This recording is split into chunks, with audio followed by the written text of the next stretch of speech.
जय हिंद। कैसे हैं आप सब। आशा करता हूं आप सब जहां भी होंगे स्वस्थ होंगे। आज की क्लास में हम सब कक्षा 12वीं की गणित संबंध और फलन में प्रश्नावली 1.2 का क्वेश्चन नंबर 3 को हल करेंगे। इससे पहले वाली क्लास में हम सब ने क्वेश्चन नंबर 1 और 2 को हल कर लिया था। आज की क्लास में क्वेश्चन नंबर 3 को हल करेंगे। काफ़ी अच्छा क्वेश्चन है, शानदार क्वेश्चन है, फेल आ जाएगा।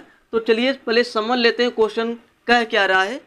क्वेश्चन को अच्छे से समझते हैं, उसके बाद हल करते हैं। यहाँ पर क्वेश्चन कह रहा है, सिद्ध कीजिए कि एफ एक्स बराबर बड़े ब्रैकेट में एक्स द्वारा प्रदत्त महत्तम पूर्णांक फलन आर से आर में परिभाषित है, न तो एकेकी है और न आच्छादक है। जहां बड़े ब्रैकेट में एक्स एक्स से कम या उससे बराबर महत्तम पूर्णांक को निरूपित करता है। इसका पूरा मतलब क्या है? बड़े ब्रैकेट में एक्स, इस पूरे का मतलब है एक्स से कम या उससे बराबर महत्तम पूर्णांक को निरूपित करता है। आप लोग क्लास 11th में महत्तम पूर्णांक फलन को पढ़े हुए हैं। इसकी अपनी एक प्रॉपर्टी होती है, जब भी हम यहाँ पर कोई भी पूर्णांक रखेंगे एक्स के प्लेस पर, यह आउटपुट में हमेशा पूर्णांक ही देता है। जैसे हम यहाँ पर रखते हैं, पहले फलन ले लेते हैं एफ एक्स बराबर बड़े ब्रैकेट में एक्स। यह कहता है हमारे अंदर आप कोई भी वैल्यू रखेंगे, हम आउटपुट में केवल पूर्णांक ही देंगे। अगर पूर्णांक रखेंगे तो पूर्णांक ही दे देगा, यानी एक्स ही बाहर आ जाएगा। अगर दशमलव वाली संख्याएं रखेंगे तो जैसे यहाँ पर एग्जाम्पल के रख लेते हैं, यहाँ पे एक रखेंगे, एक क्या है? पूर्णांक है। तो इस फलन में रखेंगे तो आंसर में क्या दे देगा? आउटपुट में एक ही आ जाएगा। अगर हम यहाँ पर 1.2 रखते हैं, 1 कितना रख दें? 2। तो 1.2 रखेंगे तो यह कितना दे देगा? 1 दे देगा। इसका मतलब क्या है? आप इसके अंदर कोई भी पूर्णांक रखेंगे, या तो पूर्णांक ही दे देगा या उससे कम दे देगा। पूर्णांक रखेंगे तो पूर्णांक ही देगा, अगर पूर्णांक नहीं रखेंगे तो उससे कम पूर्णांक दे देगा। जैसे यहाँ पर 1.2 रखे हैं, तो 1.2 से कम पूर्णांक क्या हो सकता है? आप इसे नंबर लाइन से समझिए। जैसे यहाँ पर 0 है, 1 2 3 डॉट डॉट सो ऑन अनंत तक जाएगा। अब यहाँ पर है 1.2, 1.2 कहाँ आएगा? यहीं पर कहीं आएगा। मान लीजिए यहाँ पर है 1.2। अब देखिए 1.2 से कम पूर्णांक में क्या है? 1.2 के ऊपर जाएंगे तो ज़्यादा बड़ा पूर्णांक मिलेगा। लेकिन यहाँ क्या कह रहा है? यक्स से कम। अगर यक्स का कोई ऐसा मान रख रहे हैं जो पूर्णांक नहीं है, तब क्या हो जाएगा? यक्स से कम या उससे बराबर महत्तम पूर्णांक को निरूपित करता है। अगर पूर्णांक रखेंगे तो पूर्णांक ही आउटपुट में दे देगा। अभी 1.2 पूर्णांक नहीं है, तो आउटपुट में क्या मिलेगा? 1.2 से कम पूर्णांक, ठीक कम। 1.2 से ठीक कम पूर्णांक क्या है? 1 है, इसलिए क्या आ गया? 1 आ गया। अब एक और 2 के बीच कोई भी आप वैल्यू रखेंगे, उसके लिए आंसर क्या आएगा? आउटपुट में 1 ही आएगा। अगर यहाँ पर हम क्या रख देते हैं? 1.5 रखते हैं एक्स के प्लेस पर, तो भी कितना आएगा? 1 ही आएगा। 1.5 से कम पूर्णांक क्या होगा? 1 ही होगा। तो 1 और 2 के बीच जितने भी वैल्यू रखेंगे उसके लिए क्या आंसर आएगा? 1 ही आएगा। तो यहाँ पर आप लोग देखेंगे, हमने 1 रखा तो 1 आ गया, यानी 1 का संबंध 1 से हो गया। उसके बाद हमने क्या रखा? 1.2 रखा, 1.2 रखा, तो भी कितना आ गया? 1 आ गया। इसे हटा देते हैं। अभी 1.2 हमने रखा, तभी कितना आ गया? 1 आ गया। 1.5 रखा, तभी कितना आ गया? 1 आ गया। पहले क्वेश्चन को समझ लीजिए, उसके बाद बहुत ही आसानी से आप लोग हल कर लेंगे। तो यहाँ के पर देखेंगे बहुत सारी संख्याएं मिलेंगी जिसका संबंध एक ही संख्या से हो रहा है। ये मेनी वन कनेक्शन हो रहा है। मेनी वन बहु एकेकी हो गया। तो इतना क्लियर हो गया, यह फलन एकेकी नहीं है, बहु एकेकी है। कैसा है? बहु एकेकी है। बहु एकेकी है, क्लियर हो गया। अब आच्छादक भी इसी से समझ लेते हैं। यहाँ पर देखिए सभी पूर्णांकों का पूर्व प्रतिबिंब मिल जाएगा, क्लियर है। लेकिन दशमलव वाली जितनी संख्याएं हैं उनका पूर्व प्रतिबिंब नहीं मिल पाएगा। मान लीजिए यहाँ पर 3.5 है, क्या 3.5 किसी संख्या का पूर्व प्रतिबिंब होगा? क्या 3.5 का पूर्व प्रतिबिंब मिल पाएगा? नहीं मिल पाएगा, क्योंकि हमें उधर दशमलव में संख्याएं मिल ही नहीं पाएंगी। कोई भी वैल्यू रखेंगे इधर आउटपुट में हमें पूर्णांक ही मिलेगा। तो 3.5, 1.2, 9.5 इन सब का पूर्व प्रतिबिंब नहीं मिल पाएगा। तो लिख देंगे सह प्रांत के सभी अवयवों का पूर्व प्रतिबिंब विद्यमान नहीं है, इसलिए फलन आच्छादक नहीं है। तो यहाँ पर एग्जाम्पल से केवल हम लोग बता देंगे एकाकी नहीं है, आच्छादक नहीं है। तो बहुत ज़्यादा इसमें कैलकुलेशन नहीं है। तो पहला पार्ट यहाँ पर हम लोग हल कर लेते हैं एकाकी के लिए, ठीक है। उम्मीद करता हूँ आप लोग डायग्राम से समझ गए होंगे यह फलन एकाकी है या नहीं है। अब यहाँ पर लिख देते हैं फलन एकाकी नहीं है, फलन एकाकी नहीं है। जब फलन एकाकी नहीं है तो हम लोग एक उदाहरण दे देते हैं, हम दो मान ले लेते हैं। एक ले लेते हैं x1 बराबर 1,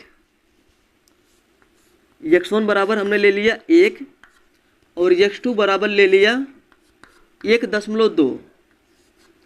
अब मान लेते हैं x1 और x2 के लिए फलन का मान आपस में बराबर है। f(x1) बराबर f(x2)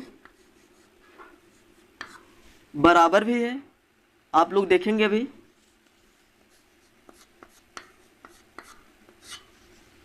अब यहाँ से f(x1) का मान निकाल लेते हैं इस फलन की सहायता से। तो f(x1) बराबर हम लोग निकाल सकते हैं, f(x1) बराबर मिल जाएगा, x1 का मान कितना 1 है, तो बड़ा ब्रैकेट में 1 रखेंगे, कितना मिल जाएगा 1 मिल गया। इसी तरह f(x2) भी निकाल लेंगे, f(x2) बराबर बड़े ब्रैकेट में 1.2, इसके लिए भी क्या आ गया 1 आ गया। देखिए दो अवयवों के लिए एक ही प्रतिबिंब मिल रहा है, दो अवयवों का एक ही प्रतिबिंब मिल गया, तो बहु एकाकी हो गया, एकाकी नहीं है। तो यहाँ पर हम लोग लिख देंगे f(x1) बराबर f(x2) तो है, f(x2) तो है, लेकिन x1 not equal to x2। x1 क्या है 1 है और x2 क्या है 1.2। ये दोनों अलग अलग हैं, लेकिन इन दोनों का प्रतिबिंब एक ही मिल रहा है। 1 और 1.2 का एक ही प्रतिबिंब मिल रहा है। हालांकि 1.5 का भी एक आएगा, 1.6 का भी एक आएगा, 1.9 का भी एक आएगा। बहुत सारी संख्याएं हैं जिसका एक प्रतिबिंब मिलेगा, इधर भी बहुत सारी संख्या हैं। तो इतने से क्लियर हो गया यह एकाकी नहीं है। अब आच्छादक भी देख लेते हैं, आच्छादक भी काफ़ी आसान है, इसे इरेज करते हैं भी।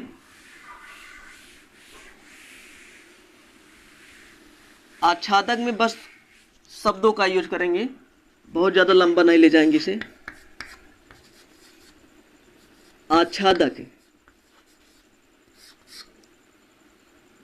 आच्छादक में आपने देखा सहप्रांत में दशमलव वाली संख्याओं का पूर्व प्रतिबिंब नहीं मिल रहा था, तो वही लिख देंगे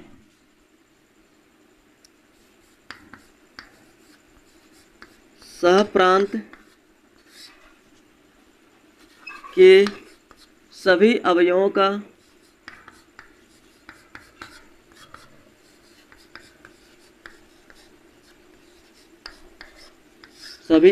का पूर्व प्रतिबिंब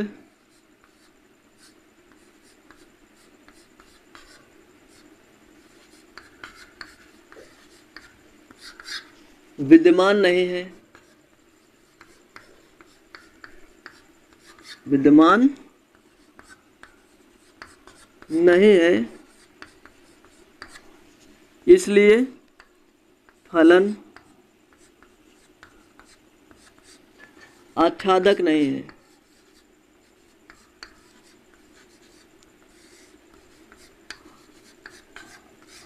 इसलिए फलन आच्छादक नहीं है।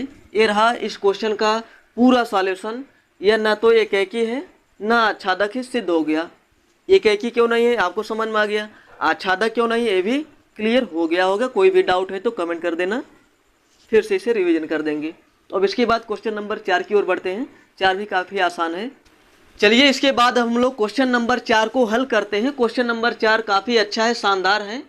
इस प्रश्नावली में काफ़ी ऐसे फलन दिए हुए हैं जिसको आप लोगों ने क्लास 11 में पढ़ा हुआ है। आप लोग अगर क्लास 11 में अच्छी तरह से इस तरह के फलन को पढ़े हुए हैं जो इस क्वेश्चन में दिए हैं, अभी इससे पहले जो हमने पढ़ा मातम पूर्णांक फलन वो भी क्लास 11 में था। यहाँ पर है मापांक फलन, ये भी क्या है क्लास 11 में है। इसके बाद आए गए क्वेश्चन चिन्ह फलन, वो भी क्लास 11 में है। अगर वहाँ पर आप लोग ढंग से पढ़े हुए हैं, अच्छे से पढ़े हुए हैं तो यहाँ पर फेल आ जाएगा क्वेश्चन हल करने के बाद। तो चलिए सबसे पहले इसे हम लोग अच्छे से समझते हैं। हालांकि आप लोग नहीं पढ़े हैं तो कोई दिक्कत नहीं है, बहुत ही ज़्यादा टफ नहीं है, तो इसे हम लोग डिटेल से समझते हैं। पहले क्वेश्चन कह रहा है सिद्ध कीजिए कि f(x) बराबर mod x द्वारा प्रदत्त फलन f r से r में परिभाषित है, वास्तविक संख्या से वास्तविक संख्या में परिभाषित है, ना तो एकेकी है और ना आच्छादक है। ये सिद्ध करना है, सिद्ध करने वाला क्वेश्चन है।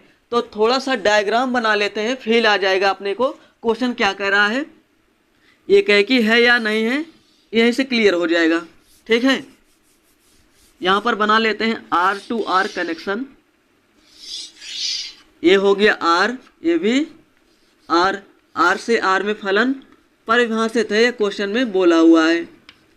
ठीक है, f(x) बराबर mod x और f(x) बराबर mod x R से R में परिभाषित है, यानी रियल नंबर से रियल नंबर में। तो यहाँ पर ले लेते हैं 0, यहाँ पर -1, -2, -3 और भी संख्या है 1 2 3 ... so on। इधर भी वही ले लेते हैं।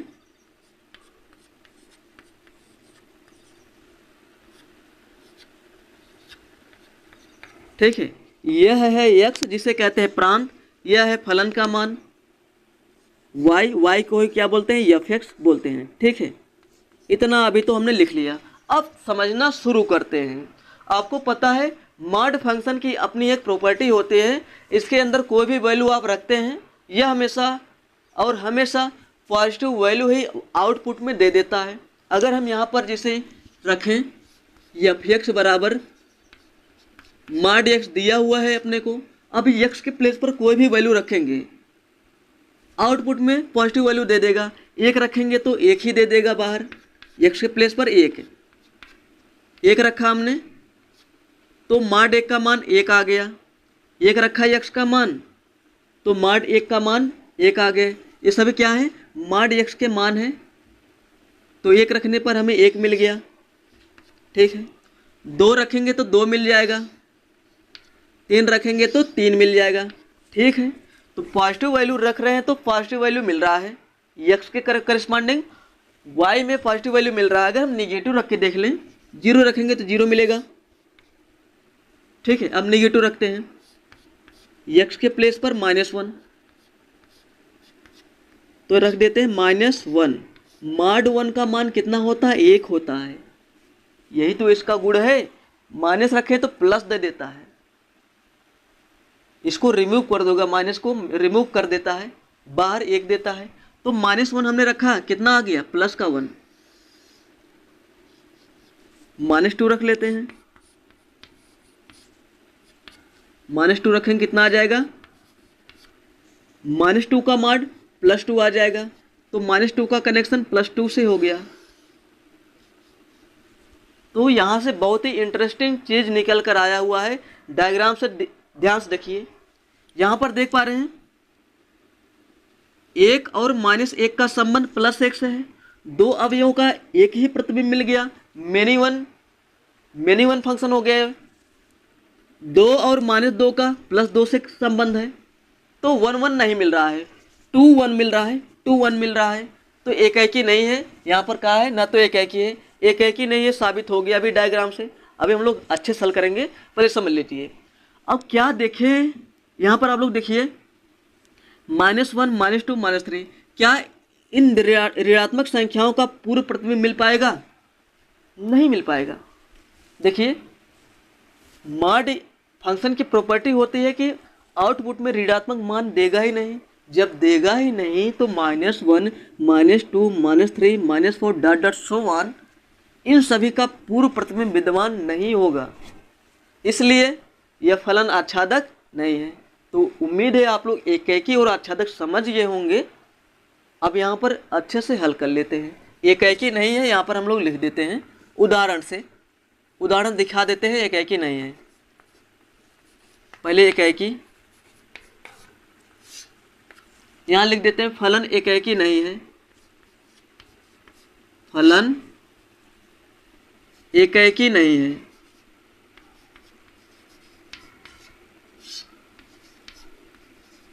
एकाकी नहीं, फलन एकाकी नहीं है। अब एकाकी नहीं है हमने बोल दिया, जब नहीं है तो एक उदाहरण दे देते हैं, एक उदाहरण दे देते हैं। हम यहाँ पर ले लेते हैं x1 बराबर 2 और x2 बराबर -2, ठीक है। अब x1 के लिए f(x1) का मान निकाल लेते हैं। f(x1) का मान यहाँ से आ जाएगा मॉड में x1 का मान कितना है, +2 है, तो यहाँ से मिल जाएगा 2। f(x1) का मान +2 आ गया। अभी f(x2) निकाल लेते हैं।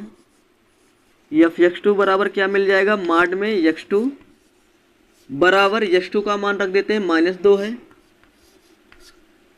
तो +2 आ गया। देखेंगे यहाँ पर f(x1) और f(x2) बराबर है। f(x1) क्या है, 2 है, f(x2) क्या है, 2 है, लेकिन x1 और x2 अलग अलग हैं, अलग अलग अवयवों का एक ही प्रतिबिंब बन गया, इसलिए एकाकी नहीं है। यहाँ पर लिख देंगे f(x1) बराबर है f(x2) के, लेकिन x1 not equal to x2। x1 क्या है, 2 है, और x2 क्या है, -2 है। 2 कभी -2 के बराबर नहीं होगा। यहाँ लिख देंगे, बस हो गया, फलन एकाकी नहीं है, उदाहरण हमने दे दिया, ठीक है। अब आच्छादक देख लेते हैं। आच्छादक क्यों नहीं है, क्योंकि यहाँ पर देख लेंगे सभी ऋणात्मक मानों के लिए पूर्व प्रतिबिंब विद्यमान नहीं है, इसलिए फलन आच्छादक नहीं है, इतना लिख देते हैं, ठीक है। यहाँ पर लिखते हैं आच्छादक में, यहाँ पर आच्छादक मतलब सर्जेक्टिव, आच्छादक यहाँ पर लिख देंगे, यह है प्रांत और यह है सहप्रांत, लिख देंगे। सहप्रांत के सभी ऋणात्मक मानों का पूर्व प्रतिबिंब विद्यमान नहीं है, इसलिए फलन आच्छादक नहीं है, इतना लिख देंगे। सहप्रांत के सभी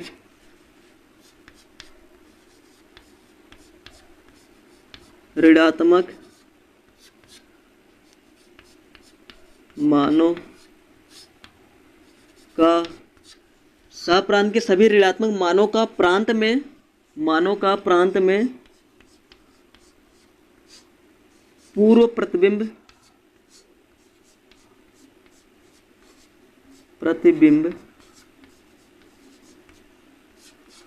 विद्यमान नहीं है।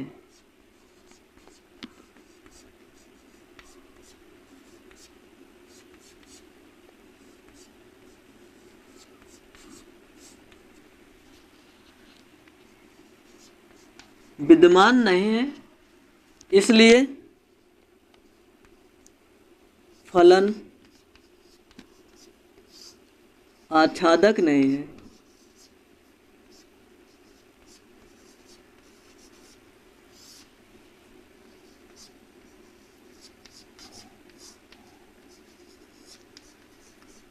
इसलिए फलन आच्छादक नहीं है, इतना आप लोग ले देंगे, पूरा सॉल्यूशन हो गया। बहुत ही छोटा क्वेश्चन था, हालांकि समझने लायक था। जितने भी क्लास 11 में फंक्शन दिए हुए हैं उस पर जो भी क्वेश्चन है समझने लायक है, अच्छे क्वेश्चन है, एग्जाम में आ सकते हैं।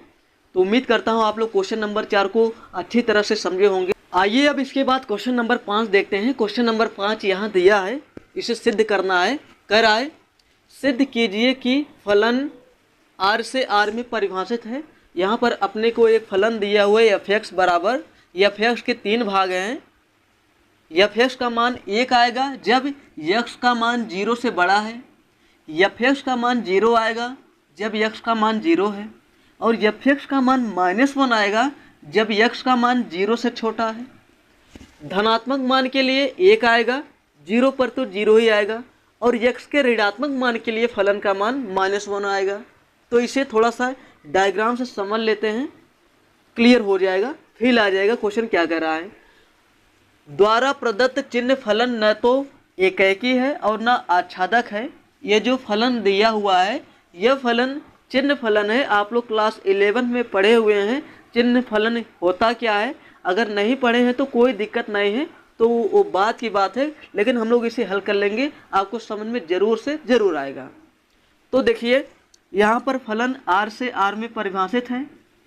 r मतलब रियल नंबर है, तो रियल नंबर में ये सब ले लिए हैं, ऋणात्मक वाली संख्याएं, धनात्मक वाली संख्याएं, ऋणात्मक धनात्मक। देखिए यह है x, ये सब क्या है x है, और ये सभी फलन का मान है f(x), ठीक है।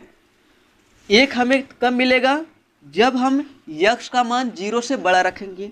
0 से बड़ा रखेंगे तो 0 से बड़ा 1 2 3, तो इन सब के लिए कितना आएगा 1 आएगा,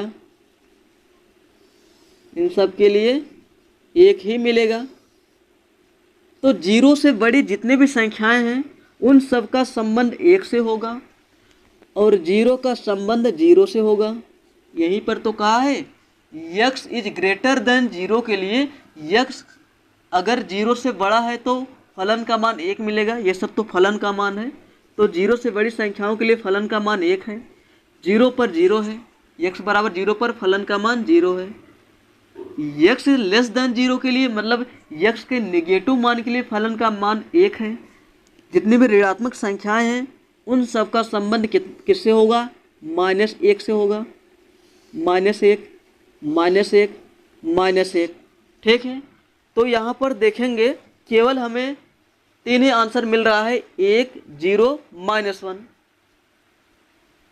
इधर की जितनी भी संख्याएं हैं प्लस वाले तो केवल +1 से कनेक्टेड होंगे, 0 0 से, और माइनस वाली संख्याएं केवल -1 से कनेक्टेड होंगी। ये है चिन्ह फलन की प्रॉपर्टी, बहुत ही अच्छा फलन है, फील आ जाएगा क्वेश्चन क्या कर रहा है। चिन्ह फलन ऐसे ही होता है, f(x) बराबर mod x बटे में x। यहाँ पर कोई भी धनात्मक मान रखेंगे तो 1 आ जाएगा। देखिए हम 5 रख देते हैं, एक बार x का मान 5 रखते हैं, तो mod 5, क्योंकि x के स्थान पर 5 रखे हैं, बटे में 5, mod 5 का मान 5, 5 बटे में 5 बराबर 1। तो कोई भी मान रखेंगे 1 आएगा, धनात्मक रखेंगे तो 1 आएगा।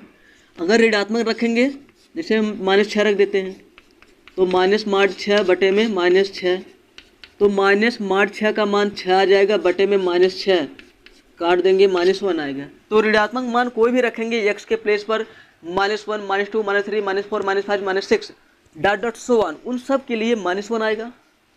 1 2 3 4 5 6 7 8 9 10 डॉट डॉट सो ऑन, आगे तक जितने भी संख्याएं रखेंगे धनात्मक मान के लिए 1 आएगा और 0 के लिए 0 आएगा। यही हम कह रहे हैं, यह है चिन्ह फलन, ठीक है। तो इतना अपने को क्लियर हो गया है, ये फलन एकेकी नहीं है। क्यों एकेकी नहीं है? क्योंकि मेनी वन कनेक्शन मिल रहा है, बहुत सारे अवयवों का एक ही अवयव से कनेक्टेड है, बहुत सारे अवयव एक ही अवयव से कनेक्टेड है, तो मेनी वन कनेक्शन है, ये एकेकी नहीं है। 2 से अधिक अवयवों का किसी एक ही अवयव से संबंध है, 2 से अधिक अवयवों का एक ही प्रतिबिंब मिल रहा है, 2 से अधिक अवयवों का एक ही प्रतिबिंब मिल रहा है, तो एकेकी नहीं है। तो यहाँ पर लिख देते हैं, यहाँ पर लिखते हैं एकेकी के लिए, एकेकी के लिए हम क्या लिख देते हैं, यहाँ पर लिख देते हैं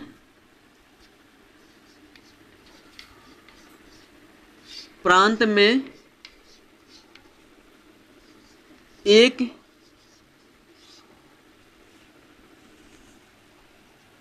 थोड़ा सा सिस्टमेटिक लिखते हैं, ये लिख देते हैं। प्रांत में एक से अधिक अवयवों का, देखिए प्रांत में एक से अधिक अवयवों का एक ही प्रतिबिंब बन रहा है। प्रांत में एक से अधिक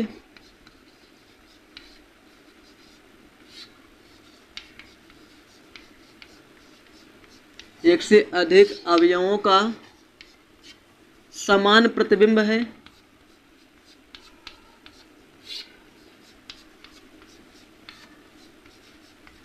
समान प्रतिबिंब है, इसलिए फलन f एकाएकी नहीं है। एकाएकी नहीं है, एकाएकी नहीं है तो सिद्ध हो गया। आच्छादक भी नहीं है, इसे भी सिद्ध कर लेते हैं।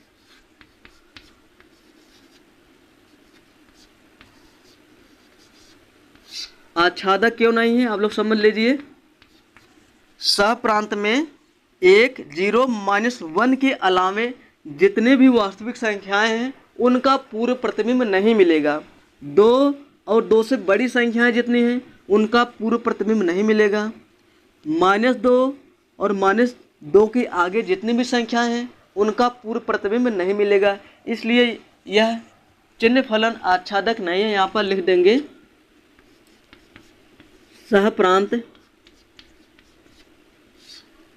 में 1, 0, -1 1, 0, -1 1, 0, -1 के अलावा या अतिरिक्त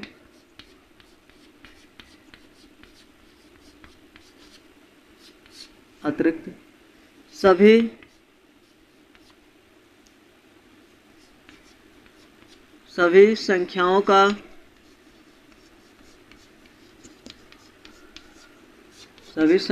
का पूर्व प्रतिबिंब विद्यमान नहीं है।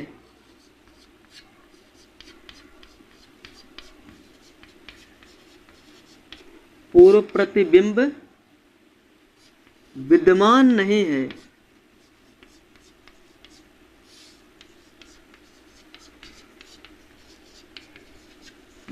पूर्व प्रतिबिंब विद्यमान नहीं है तो यहाँ लिख देंगे इसलिए फलन आच्छादक नहीं है। आच्छादक इसलिए फलन आच्छादक नहीं है। इतना लिख लेंगे तो ये क्वेश्चन समाप्त हो जाए। काफ़ी अच्छा था, आसान था, क्योंकि आप लोग क्लास 11 में चिन्ह फलन पढ़े हुए हैं, अच्छे से पढ़े हुए हैं, तो इसे हल करेंगे तो फेल आ जाएगा। तो कैसे हल किया गया है, ठीक है। तो उम्मीद करता हूँ आप लोग इसे अच्छी तरह से समझे होंगे। अब इसके बाद क्वेश्चन नंबर 6 को हल करते हैं। चलिए इसके बाद क्वेश्चन नंबर 6 को हल करते हैं। क्वेश्चन नंबर 6 काफ़ी आसान है, बहुत ही आसान है। यहाँ क्या है, मान लीजिए कि a बराबर 1, 2, 3, b बराबर 4, 5, 6, 7 दिया है तथा f बराबर एक फलन दिया हुआ है जो a से b में परिभाषित है। 1,4, 2,5, 3,6 और कहा है a से b तक एक फलन है। सिद्ध कीजिए कि f एकाएकी है। यहाँ पर जो फलन a से b में परिभाषित है वह एकाएकी है। हम थोड़ा सा डायग्राम बना लेते हैं, डायग्राम से अपने को फील आ जाएगा। यहाँ पर सबसे पहले लिख देंगे क्या दिया है, सेट A दिया है, सेट B दिया है और फलन सेट A से सेट B में डिफाइंड है। और सेट A से सेट B में जो फलन डिफाइंड है यहाँ पर कुछ इस प्रकार है। तो सेट A ले लिए हैं, सेट B ले लिए हैं। तो देखिए 1 का संबंध 4 से है, 1 का संबंध 4 से, 1 का संबंध 4 से, 2 का 5 से, 2 का 5 से, 3 का 6 से, 3 का 6 से सिद्ध हो गया। डायग्राम से तो सिद्ध हो गया। देख पा रहे हैं इस संबंध में, यानी पर यहाँ पर जो फलन दिया हुआ है, यहाँ पर जो फलन दिया हुआ है क्रमित युग्म में यहाँ पर दिखाई दे रहे हैं। इन क्रमित युग्मों में प्रथम अवयव भिन्न भिन्न है, प्रथम अवयव भिन्न भिन्न है, और एक अवयव किसी अद्वितीय अवयव से कनेक्टेड है, तो द्वितीय अवयव क्या सेम मिल रहा है? द्वितीय अवयव सेम भी नहीं है, सब कुछ अलग अलग है। तो इसी को हमने डायग्राम में दिखा दिया है। 1 का 4 से, 2 का 5 से, 3 का 6 से 1 to 1 कनेक्शन मिल रहा है। तो यहाँ पर देखेंगे प्रांत के सभी अवयवों का अद्वितीय प्रतिबिंब विद्यमान है, इसलिए फलन एकेकी है। यहाँ लिख देंगे एकेकी है, एकेकी है। यहाँ लिख देंगे प्रांत ए बराबर 1, 2, 3। प्रांत क्या है? समुच्चय ए है, ए से बी में परिभाषित है, सेट ए प्रांत, सेट बी सहप्रांत।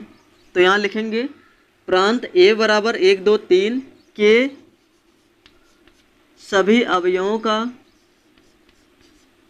सभी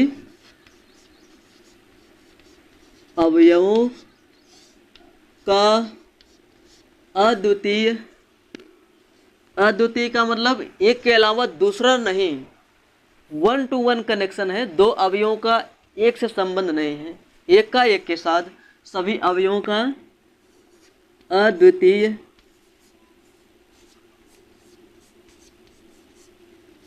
संबंध है, अद्वितीय प्रतिबिंब विद्यमान है, ऐसा लिखेंगे।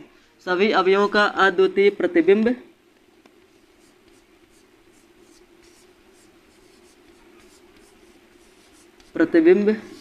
विद्यमान है, विद्यमान है। यहाँ लिख देंगे इसलिए फलन एकेकी है।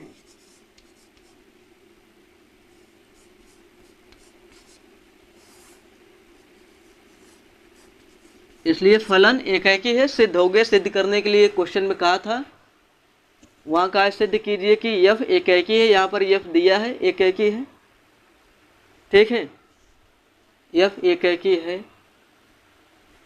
आशा करता हूँ आप लोग समझ गए होंगे। क्वेश्चन नंबर 6 को भी काफ़ी आसान क्वेश्चन था, आप लोग इसे आसानी से हल कर सकते थे। तो आज के लिए इतना ही। अब नेक्स्ट वीडियो में हम मिलेंगे आप सभी से, क्वेश्चन नंबर 7 के साथ 7, 8, 9 को हल करेंगे। उसके बाद हो सकता है अगली वीडियो में पूरी प्रश्नावली समाप्त हो जाए, क्योंकि अभी हमने केवल 6 क्वेश्चन हल कर लिया है। अभी 6 क्वेश्चन और हैं, 1 या 2 वीडियो, ज़्यादा से ज़्यादा 2 वीडियो में यह प्रश्नावली समाप्त हो जाएगा। उसके बाद हम लोग नेक्स्ट टॉपिक को शुरू करेंगे। तो उम्मीद है आप लोग इतना समझ गए होंगे। अगर कोई भी डाउट है तो कमेंट करके ज़रूर बताइए।